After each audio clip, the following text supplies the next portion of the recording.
should be live, should be going live right now. Let's see. Is this going live? It should be. Perfect. All right, let's go ahead and go live here. Perfect. All right, all right, I'm going to ask ChatGPT. This is going to be kind of fun.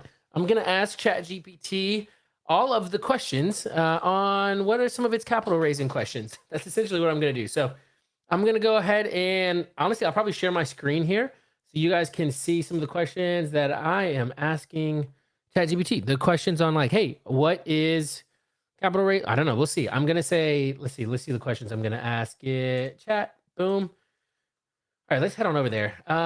What are some of the most common questions that people have around raising capital for their real estate deals? So, and then if you guys have questions on this, let me know. I want to make sure I answer any of the questions you guys have, even if it's just questions around AI in general, ChatGPT, anything, literally anything. If you guys have questions about it, let me know. I want to make sure that I answer all of your questions. So I'm going to bring up like my YouTube up here just so I can know.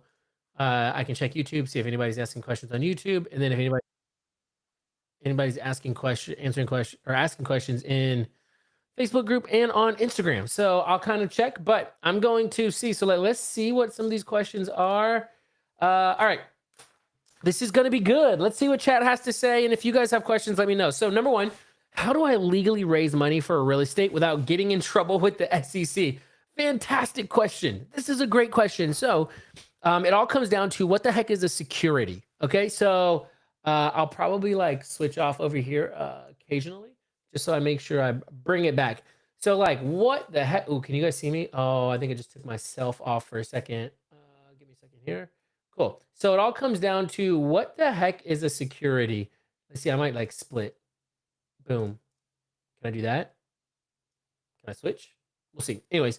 All right. So what the heck is a security? A security is literally the definition of a security is anything, anytime an investor gives you money, right? So they'll give you money and they are not involved in the deal at all. So they are completely passive and they expect a return. That is the definition of a security when it comes to the SEC. So if you have anybody coming into any of your deals, if you have anybody that say, hey, I want to give you money and give it to you passively, and then I expect this return, that's a security. Now, granted, a little bit different when it comes to real estate deals specifically. If let's say you have somebody and they are on a deed of trust, right? So like that they have a deed of trust on a property with you, or if they have a promissory note, or it's just one property, then you're not going to get in trouble with that. Like the SEC is not going to get you in trouble. But here's where I see a lot of people run into issues.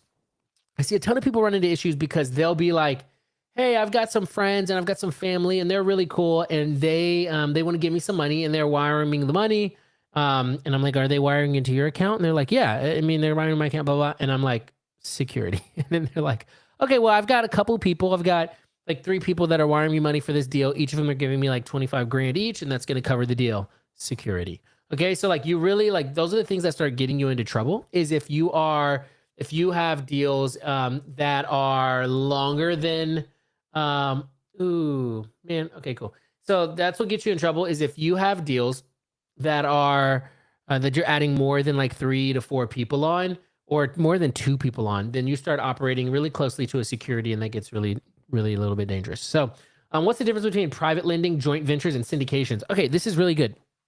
Private lending is when you have an individual. That individual is lending you money on a deal or lending you money on your business, whatever, and you guys have an agreement, right? So you have an agreement that says, I'm giving them money. I'm expecting this type of return. That's what private lending is. And you know what? I actually might write on some of this stuff because I like to be able to do that.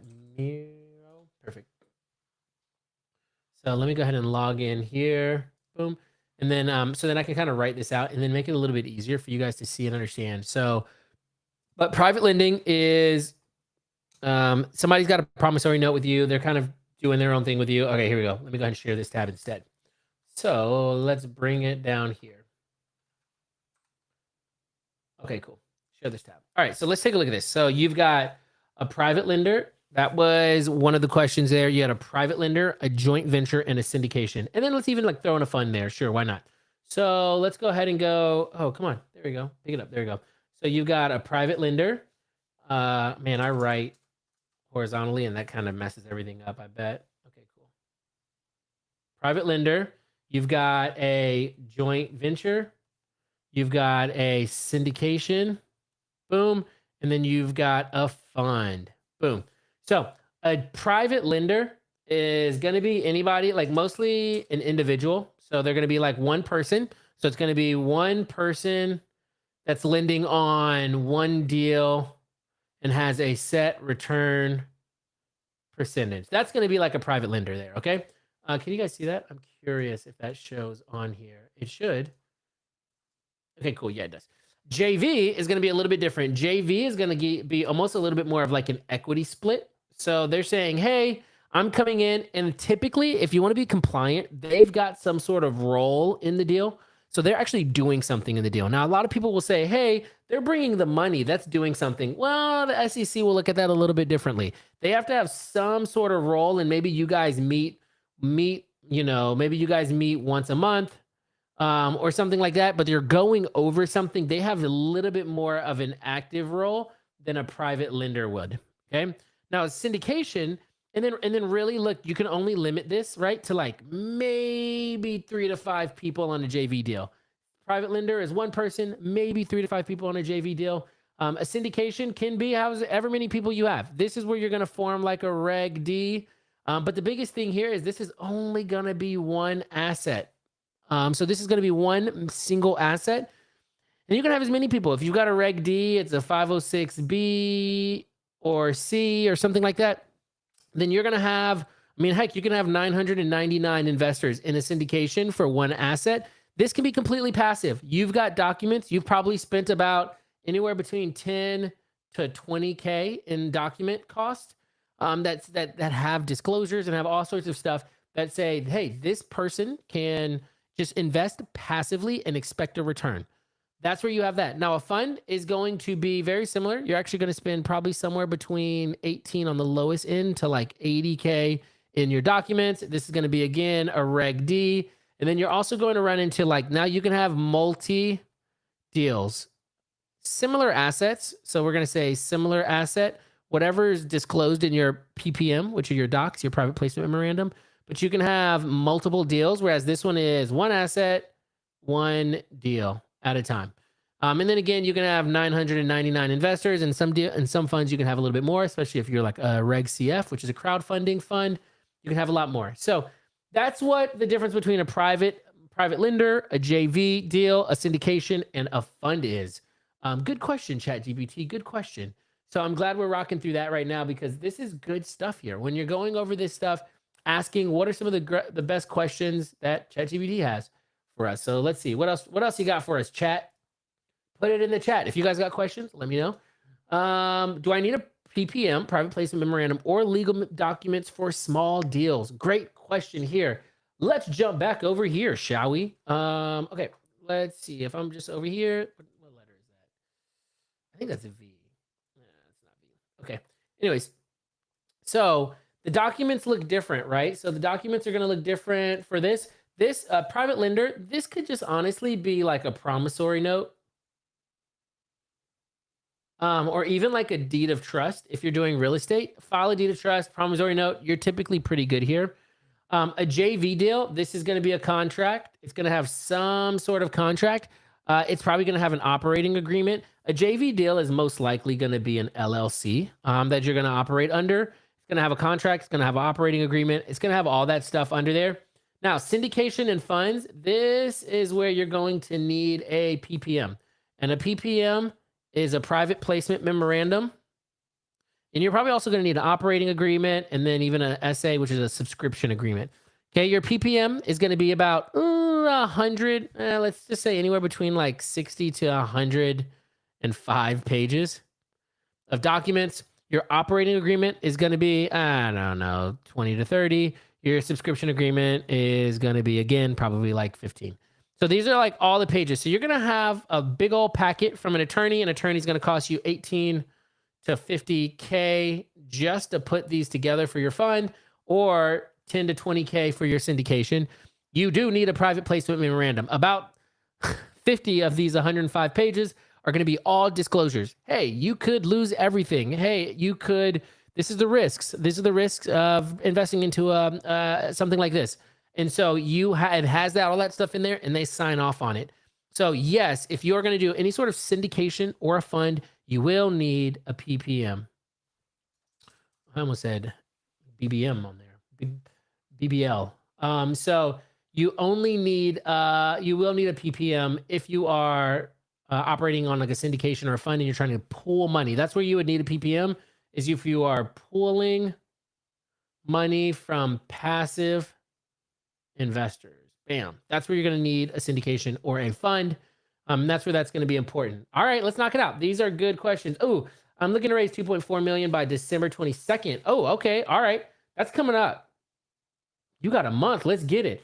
How would you go about it? It's a debt raise. Okay, sweet. So if you have that much, like if you have that little time, you're gonna need to form. I mean, it also really depends on what you. This is a fantastic question. First of all, it's also going to depend on what you. There's a lot. There's a lot. First, you're gonna have to think through: am I gonna form a Reg D, or am I gonna form? Am I gonna form a syndication or a fund? Right. So if you're going to form a syndication, it sounds like it's one acquisition. So you're most likely going to go with a syndication. It's going to be much cheaper. It's going to be between 10 to 20K.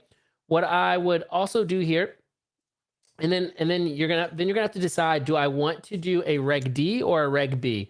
A Reg D 506B or 506C. So Reg D 506B or 506C. I call this B is let's be friends. This is going to be one of your friends and family funds.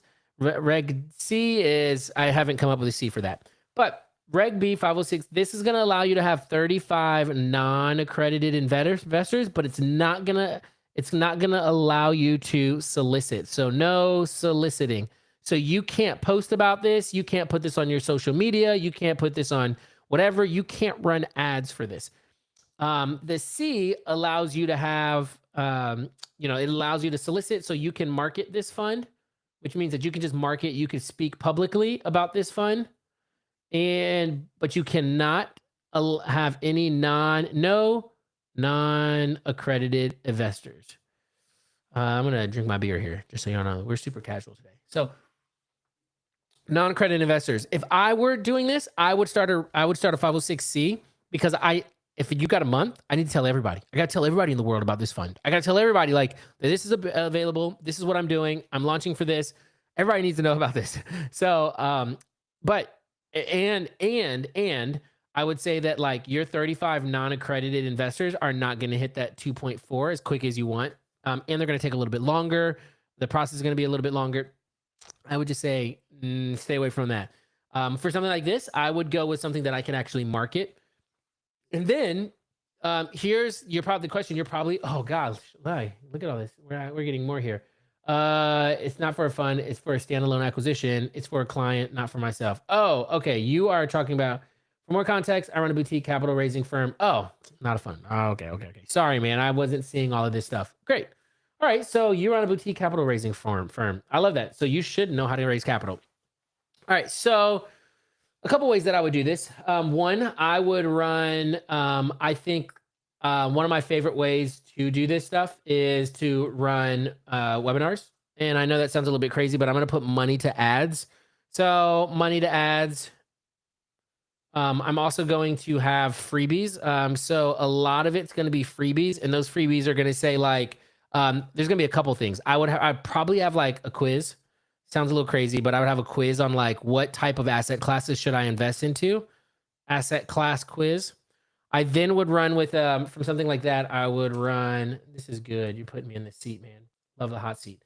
From there, I would also run a free training. So I would run weekly free trainings. You got 4 free trainings. Sorry, not a free training. You can do free training. No, I wouldn't do that. I would just shoot this email list. Hey, this is what we're raising for, if you guys are interested in something like this. So of course you'd run ads, and like they have very typical ads that say, we're going to give you 15%, blah, blah, blah, blah, blah, blah, blah, blah, 15%, blah, blah, blah, blah, blah, annualized, on the ad. What I would do is I would, like, shake it up, and I would say, like, why healthcare is the new blank, blank, blank. Or so like, um, why the single best asset right now is healthcare businesses. So like I would drum up as much curiosity as I can for this free training, or for this free training on what this is, and then I would pitch on that. So that's one option there. I wouldn't go and do stuff like lunch and learns aren't going to do anything for you on something like this. You really have to have warm investor, like not warm, not even warm investors, but investors that make you feel like investors that think that you are one. You can create you can create that like no trustability factor with, and then also two, that you could be able to nurture. You've got 3 to 4 weeks, which isn't a whole lot, but it allows you to put them in through like a nurture sequence that then allows you to create that. Now, I will say, we built. So on FundFlow, which is our software that we literally launched a couple days ago, we have it so that it smart matches investors. It pulls investor preferences. It sends out emails. It does all that stuff so that as you get these leads, it kind of like smart matches these leads to what you're doing, which is pretty dang cool. I'm curious on what you said here. Yeah, I understand the online advertising skill. I'm focused on debt lenders and family offices on my core source. Okay. Okay, sweet. Okay, you got that part then. And this is also something that I haven't done a whole lot of family office people, so I don't have as much information on that as much as my partner. He's an SEC attorney and he helps people to launch funds. And so he has a lot more engagement on family office stuff. So I would say he does more of that. But when it comes to family offices, a couple things. One, a lot of their jobs are to raise capital and find good deals for their people. So I would look up lists of family offices and have your stuff ready. So a lot of times they don't want to waste time. Like they vet you, but they want to have your stuff. Like they want to know. What are the deal economics, what's the structure like, how much are the returns, what is that business in particular, like what's it doing in EBITDA, how is the leadership structure in it, because they're going to vet all that stuff. Man, 4 weeks, it's going to be a little bit tough for family offices. They're going to have a lot more of like a vetting process. I don't have a whole bunch of experience in family offices, so that's probably not my niche. But yeah, man, sorry. Okay, cool, good. Your full data room is sweet. If you want to DM me, I can check with my partner and see what he says. I'm more on like the retail investors than I am family offices right now. That's just mostly where my experience lies. But no, this is good, man. I actually really want to push that. Now that you asked me that question, I really want to be involved in that a lot more now, because I want to answer your question, but I also don't want to come up here and try to like come up with something if it's not true, or if it's not something that I feel like I can like knowledgeably answer for you. That's just not fair to you. Great question. Fantastic question. Okay, cool. Yeah, shoot me a DM, man. Would love to make that happen. Okay, cool. And then now we have, let's go to another one. How do I structure my first deal if I've never raised money before? Great question. If you've never raised money before, and I actually met with somebody like this yesterday. So we're doing demos for FundFlow, which is really cool. So it's got a lot of people who are asking questions about it. How can it help them to raise capital? How can they use AI to be able to do it? But like and this guy was like, well, I've never really raised capital. I have like one lender, and then I have a bunch of deals. And I'm like, okay, like you don't need our software then.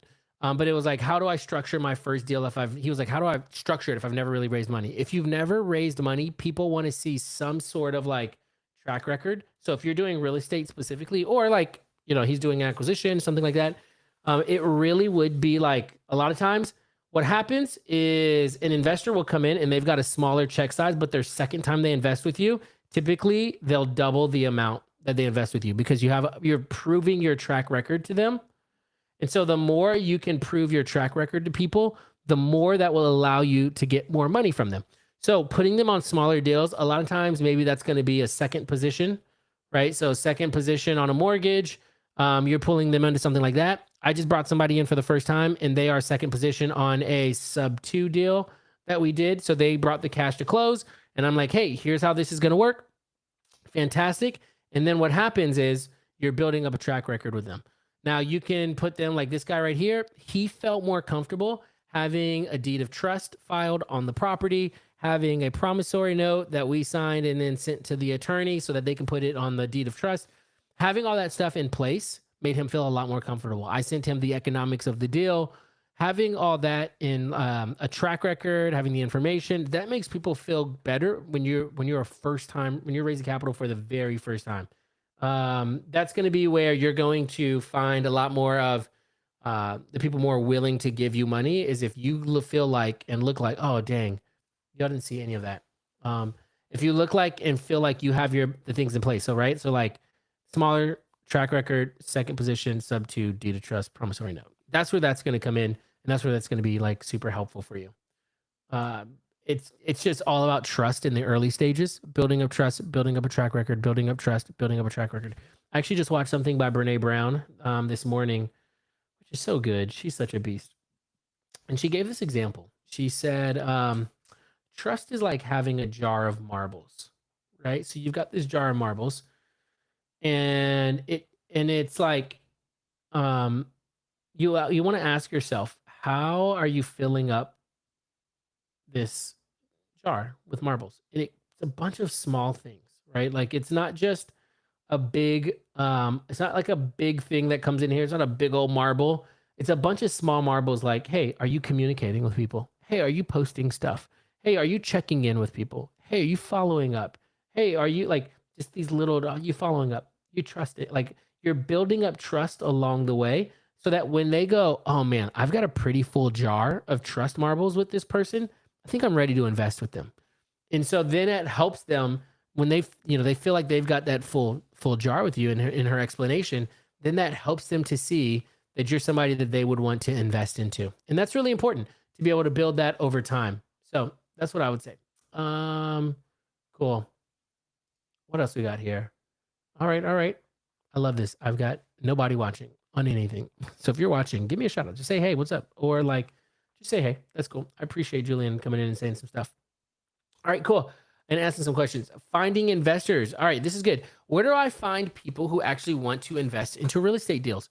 I always talk about this. It's really interesting because a lot of times people are going to go, they want to go, oh man, I want people to come invest into me. But really, I think it actually is a little bit more outward, right? It's a little bit more outward. It's me constantly talking about what I'm doing that allows people to be attracted to this. So there's a couple of things that you can do when you're doing from like retail, but it's like I'm outreaching. So it's like posting, right? Posting here, stories, and then even like giving. So, and what I mean by that is giving value. So you're giving value on your stories, talking about real estate. So really, when you want to raise for something, you want to talk about it. You want to talk about it a lot. You want to put out a ton of content about that thing. You want to do like stories. So hey, like we just did this one deal. We just did this one deal. And then you could even talk about it like, and you could even talk about it like, if, for instance, if it would pretend it was somebody. So like I could say, oh yeah, I did in one deal. We had a lender that came in at 80%, like a hard money lender at 80%. And then our second lender came in at 20% and would have made 15% on their money. So then you could say like, you could give examples like that. But like you're just educating. I love educating and then talking to people. One of the biggest things when it comes to raising capital, oh my gosh, I keep forgetting to show this. One of the biggest things when it comes to raising capital is curiosity. Curiosity. One of my business partners, he has this thing where he says, interested people are interesting. Okay. So like, I want to be interested in somebody. The more I am interested in somebody and what they do and what they want and what their desires are, the more, oh man, this thing just says, welcome to the live show on YouTube. That sucks. I wish it would say something different. Let me see if I can edit it while I'm live. That would be wild. Okay, I think I can. Asking Chat GPT questions about raising capital. Boom. Cool. So one of the things that, boom, let's go back there now. Cool. One of the things that, am I still live on there? Live on YouTube? Live on the YouTubes. Cool. So one of the things that people, I should still be live. Whatever. Okay, cool. So one of the things that I did when I first started raising capital is I would just go and I would talk to people and I'd say, "Hey, how are you?" And then like I'd be like, "How are you doing? How is life treating you? I noticed you went to Disney the other day or a couple weeks ago. I'm thinking about taking my kids to Disney. Do you have any advice?" And then like as they get talking, then I'm like, "Hey, what are you up to now?" Oh, and then they tell me what they're up to and I'm like, "Oh, fantastic. That's awesome." Um and then they ask me because I'm interested in them. Naturally, they become interested in me. And then they ask me what I'm doing. And here's the trick. I don't say, "Oh, I fix and flip houses. Oh, I do this. Oh, I do this." I go, I help people to get double-digit returns while passively investing into deeply discounted real estate. And then I'll get people who go, "Oh, that's cool," and they'll keep it moving. And then I'll get people who go, "Oh, tell me more. I'm really interested in real estate. Oh, blah, blah, blah. I've been really interested. I've been thinking about getting into real estate," all that stuff. And so then they become naturally interested in what I'm doing. And then we can set up some sort of conversation to get to start getting the doors open to investing into what that looks like. So that is how ChatGPT, how we find people who actually want to invest into real estate deals. It's really about posting about them. And social media is a huge thing, even if it's just on Facebook. So I would actually say pick your medium. Some people, just depending, some people like to write, right? Like if you like to write, go to Twitter, right? Go to X. If you or Substack and write about what you're doing. Write about the benefits of what you're doing. Write about why this is better, right? Real estate is better than 401k. Write about why real estate is better than, and these also, as I say this is also topics that you could talk about. You could talk about on others. So like if you like to talk, podcast, start a podcast, start a YouTube channel, all that stuff. If you like to do these things, do what feels better for you, because otherwise then it feels like a really big chore. Otherwise it feels like something that monotonous. This sucks. I hate this. I don't want to do this. Right. And like you want to make sure that you do what you love so that it feels natural. It feels almost like second nature for you to just jump on and do it. Like I hate writing. It really, really, I created a Substack account. I'm not moving any forward, but I really work hard to post on X every day, multiple times. I really work hard. I get no traction. Nobody follows me. Nobody likes my stuff, and that's okay. I still work really, really hard to do it, and I still will continue to work really, really hard to do it. So let me just edit this post and see if this works.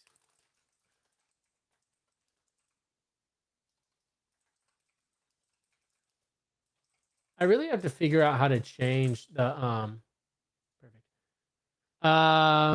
capital raising questions. Sweet. So like do what works best for you, and then people will start to come because they start to consume your content. One of the things that I really love doing, if you're a lot more personal, I love the stories. Like I love IG stories and Facebook, right? So like IG and Facebook, if you're a very personal person, go live on there, or even like stories are great. I will ask polls all the time in my stories. Polls go like a long way. I'll ask a poll. So here's like a little bit of a hack for you here. I'll do a poll, right? And in my poll, I'll educate. Goodness. Oh my gosh.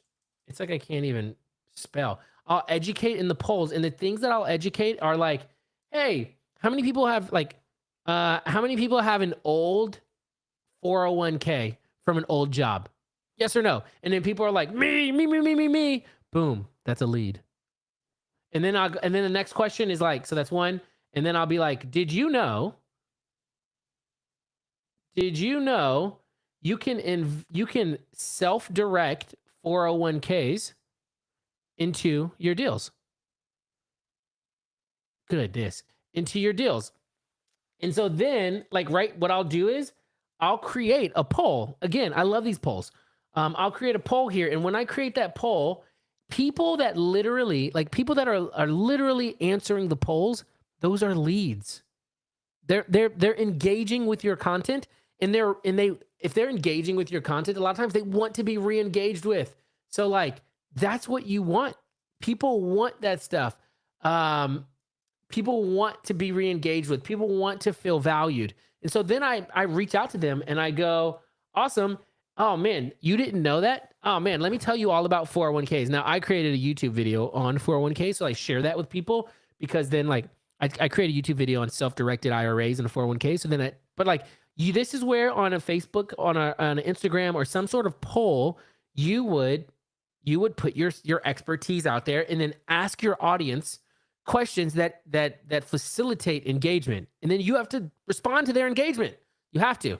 And so then, because those are literally leads, they are asking you to reach back out to them. So that's how, back to ChatGPT's question, that is how I would find people who are actually interested in real estate. And what I do, how do I talk about my deals without sounding like I'm begging for money? This is very good. So that 2 parts, like I said, right? 2 parts is going to be my elevator pitch, right? So we've got the elevator pitch. We've got curiosity. And then we've got education, right?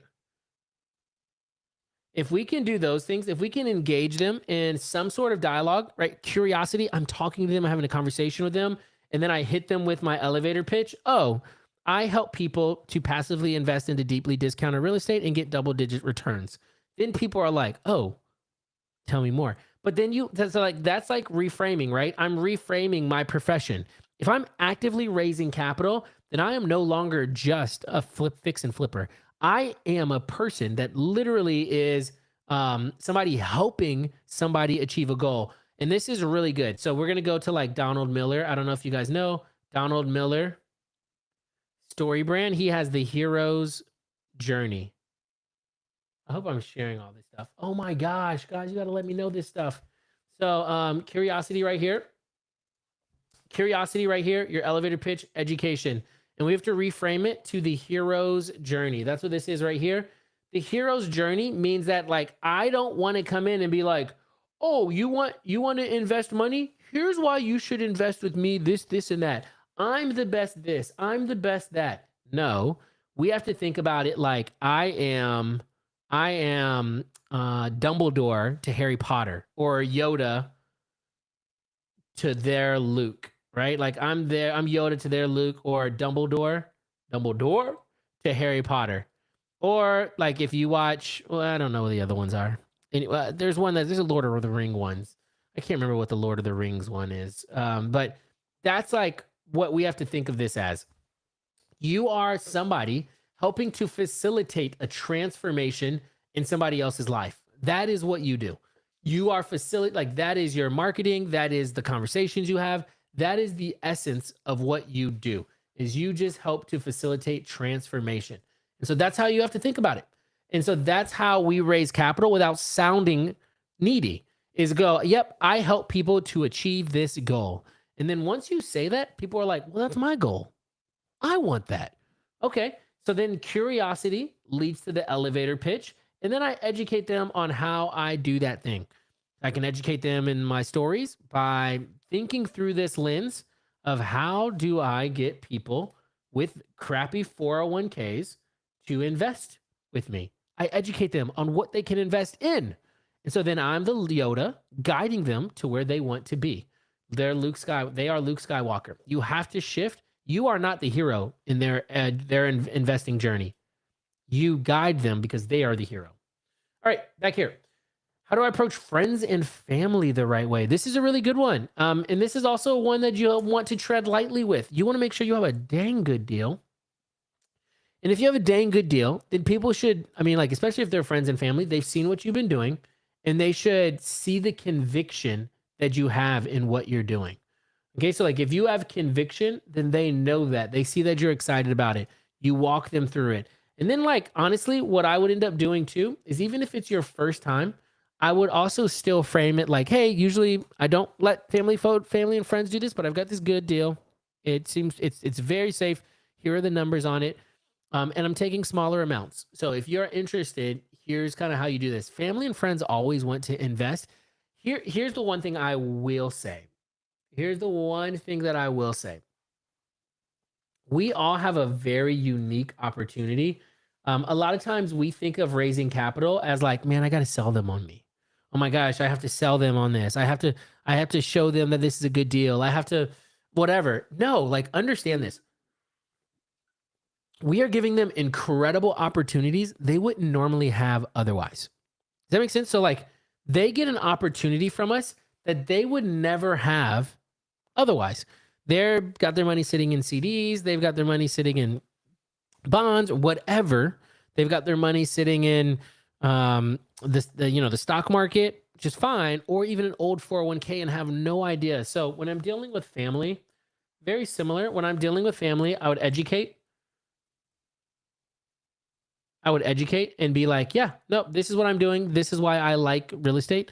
And this is what a typical deal does. So you want to have a good track record. You want to have a decent track record. They're friends and family. They trust you. You don't need as much of a track record. So this is what a typical deal looks like. You want to educate them on what their money is doing. Money is doing. Yeah, like I know it's your where's your money? Oh, it's sitting in CD. So you're getting like 4%. Oh, okay. Like we do real estate deals and typically we'll give back 8 to 10%. And so then they're like, oh, 8 to 10%. How do I get involved into something like that? And then you want to have the information ready for them. So it's just more conversational than it is salesy. It's talking about what you do, who are the people that you work with. And a lot of times, like a lot of my first fund was friends, no family, but mostly friends, a lot of friends. And so a lot of those friends are going to see from social media, seeing from the trust with you. And then like I have a lot of people who are like, well, Devin, I don't know much about this, but I trust you. And I'm thankful for that, for sure. So that is where you're going to have a lot of your people come in. Let me see. Cool. And then let me see here. Let's go back to ChatGPT. What kind of questions you got for us? What are the questions? Anybody have questions? Go ahead and post them. I'd love to be able to answer some of them. I don't know how much longer I'm gonna go, but yeah, we're cooking, so we're chilling. So I'm fine with that. Nope. No questions so far. Cool. Hey, I got some people watching on X. I appreciate y'all. That's like my highest viewers, 5 viewers on X. I've got 0 and everywhere else. So respect. Thanks, guys. Appreciate you. All right, ChatGPT, what else you got for us? What should I say in my first conversation with the potential investor? This is good. Okay. Wow. Oh my gosh. All right. We're not going to go through all this. Finding investors, building credibility. What if I don't have a track record yet? How do I build trust? You build a track record. Like I would not personally, if I'm straight up honest with you, I would not take on anybody else's money if I don't have the track record of being able to do what I'm doing successfully. Now, track records look different. I'm going to be honest with you guys because I started my fund right when the market shifted. And that sucked because my track record during a good market was incredible. Then the market shifted and then like the housing market absolutely tanked. And so then now what has to happen from here is I have to shift from, hey, this is my track record and my credibility to, hey, I'm over communicating because I want to make sure that I'm transparent and you guys know exactly what's happening to your money and exactly what I'm doing to mitigate risk. And so that's what makes it really, really like you have to be adaptable because the market will shift. And if you don't have a track record, it's hard because anything can happen when you least expect it. And that sucks. So and in those cases, you want to overly communicate. You want to stay very transparent and honest. And then you want to make sure that people know exactly what's happening to their money, which is why I've also created Fund Founders or Fund Flow. So I'm going to show you guys real quick a really cool thing that we created. We launched our MVP on Saturday, 3 days ago. And it's really cool because like it helps you to be able to do those things like stay in the conversation with your investors, helping them to know exactly what's going on with their money. It's going to automate that process for you in sending out in investor emails. They can log in, look in their portal, see exactly what's going on with the deals as you put notes and update the timeline. And a lot of that stuff is being built out right now, which is great. So we have a really cool MVP that we launched. And right now it's 50% off for life for joining since we literally are in the MVP launch phase, which is super cool. So, but with that, we also are making sure that like our updates on this are really good. So we're launching new updates like every couple of where is this? There we go. We're launching new updates every day. And so, dang. Let me see if I can jump in this for you guys. There you go. So like now we have a whole we haven't like quite launched that part yet. We haven't shipped it yet. So everybody can kind of look in here and it's cool because you've got your contacts in here. Your contacts shows exactly how much money you've raised. And we already literally today, we just haven't pushed it. Have a whole AI assistant in here that tells you exactly like who's invested, how much they've invested, how likely are they investing into some of your deals. They can come in here and they can see your deals that you have, everything about it, and they can log in on their back end and see how much money they've made with you, all sorts of stuff. They can even log in and go ahead and just like straight up invest through their platform. So it's so freaking cool. And so we try to take really like the AI approach to raising capital that doesn't exist. So we say it's like the world's smartest capital raising, the world's smartest platform for raising capital and managing investors from your first fund to your final, for your first flip to your final fund. And so really just being able to keep investors updated, being able to do that is going to help with when ChatGPT asks, how do I build trust? It is going to help with that trust factor. There's full transparency. They can see it. It's a really, really cool thing. And then we're also building out pitch decks, all that stuff in here. And so it's cool. So right now it is 50% off for life. If you guys decide that you want to, or something like this, just DM me, hit me up. I'd be so happy. Or you can book a demo yourself. Just go to fundflowos.com and then just click on the book a demo link and then fill that out. And I would be happy to jump on and see how this could help you and your company. Now, back to some more ChatGPT questions. How should I offer investors as a return or a profit split? This is really good. So investors, you got to think about like the type of investors.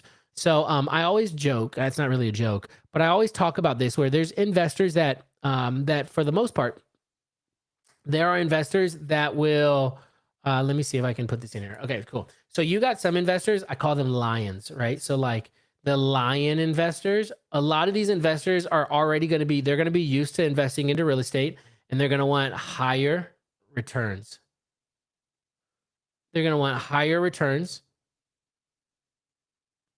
And so like a lot of times, they're going to be quicker to invest into your deal because they like the deal. It's going to be pretty easy. And then you've got like golden retrievers, right? Golden retrievers. Now your lions, they're going to want to have updates, not like a lot of updates, but they're going to want to be updated on the process. They want to go what's going on, and they're going to ask. Their questions are going to be a lot different than your questions. Golden retrievers are going to be people who are interested, but maybe a little bit skittish. They've never really invested any before, but they're super curious. And then they don't know what they don't know. So their returns are just going to be better than market. They're going to love that, but they are going to be a little bit skittish about it. And then you've got, oh, dang. Yeah. Okay. I am sharing the right page. Okay. I am sharing the right page. And then you've got like your, foxes. Okay. These foxes, they're going to want to be involved. They're going to want to be a lot more involved into the deal. They're going to want slightly higher returns, but nothing crazy. They actually would value being involved in the deal more than higher returns. So they're like, hey, I'm good with 8 to 10%. Whereas these people right here are going to want 15% plus, but they're going to give you more money. They're going to have the money quicker for you. They're not going to ask as many questions, but they don't want to stay updated, but the returns are going to be higher. Your foxes, and then you have whales, of course. Whales are actually going to be really, really big investors. They're going to want to have a ton of data up front, but they're going to have much bigger pocket sizes. And then you have, let's see. So you can call those whales, you can call them elephants, whatever. The foxes are going to want to be very involved, and they're going to want to trade involvement for higher returns. They're fine with lower returns. They want to learn it. They want to see what you're doing. They want to be a part of it. They're always going to ask you questions. You got to keep them updated. They're a little bit annoying. But that's kind of the different people that you deal with. And so as you deal with them, what was the question? As you deal with them, that's how you're going to kind of keep updated and know like what type of returns are the type of people that I'm attracting. And so like if I'm attracting higher returns, then I know that I'm going to have people who come in a lot quicker, but they're going to want to be updated. They're going to want their high returns. They're going to know their stuff.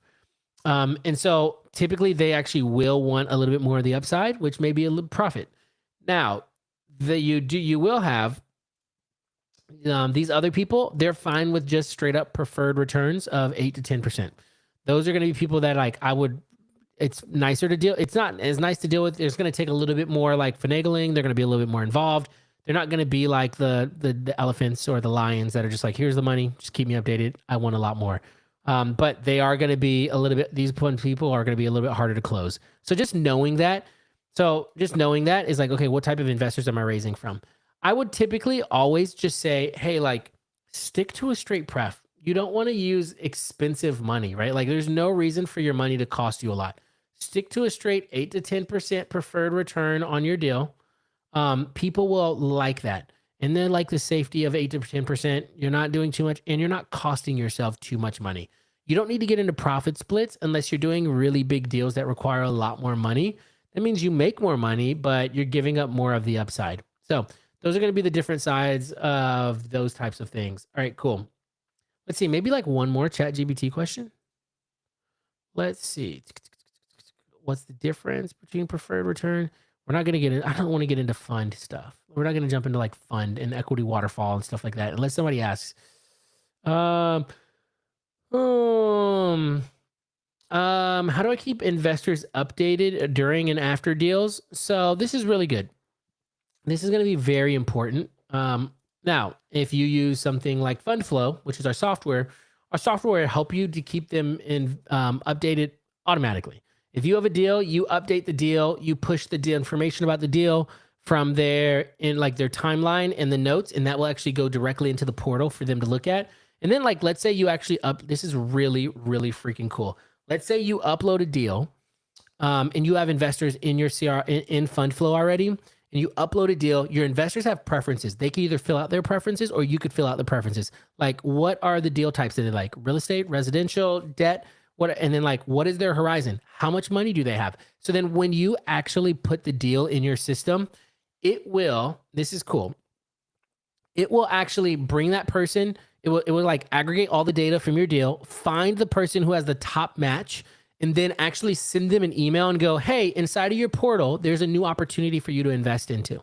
And then it knows like if you've used up most of their money, then like the most of the money that they say is their maximum, it's probably, it'll still send that email, but it knows like the people who have more money left because you say, hey, this person has 500 to invest. They've only invested about 100 into some of our deals. They still have 400,000 left. The system will automatically know that, send them an email, tell them to look into their portal at the deals that are available, and they can actually look right at the deals. They can go right to the deal, and then they can invest into the deal from in there. It's so cool. And they can make like a soft commitment. So then you reach out to them and you say, hey, I saw that you made a soft commitment. We're building it out so that they can actually like straight up sign all the documents and commit right in there.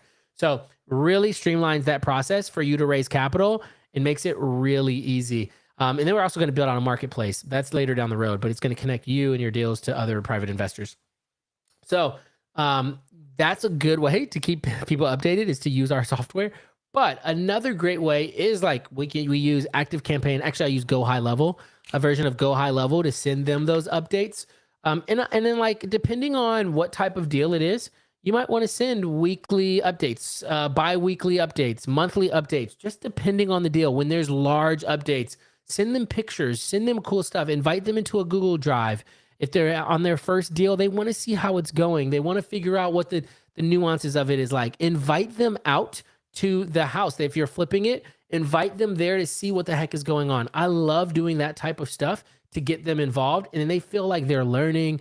And even with my fund, I was doing a lender lab. So once a quarter, I would do a training, or once a month, I would do a training on like, hey, let me teach you guys how we're purchasing property subject to the existing mortgage. Hey, let me show you how we're doing our budgets for renovations. Like all of these things are really useful and helpful for people because they're learning more about you. They're learning more about your process and your system. And then they're wanting to get more and more involved. So cool. All right. I mean, we didn't even go through like all of them. We didn't go through a lot of them, but pretty cool little video there. Pretty cool. Hopefully this was a good live. I hope you guys liked this. It looks like I've got no viewers on a lot of them, but I really appreciate the people on Twitter, X, that watched it, and you all on Instagram that joined in. So thank you so much. I hope this was helpful. I hope this was cool. I hope this is something that you guys would be interested in doing more often. I actually liked this format, and then I'll probably upload this onto YouTube and even on the podcast. So really cool stuff. I appreciate you guys. I hope you have a fantastic day. And as I always like to say, to great success and greater impact. Peace, y'all.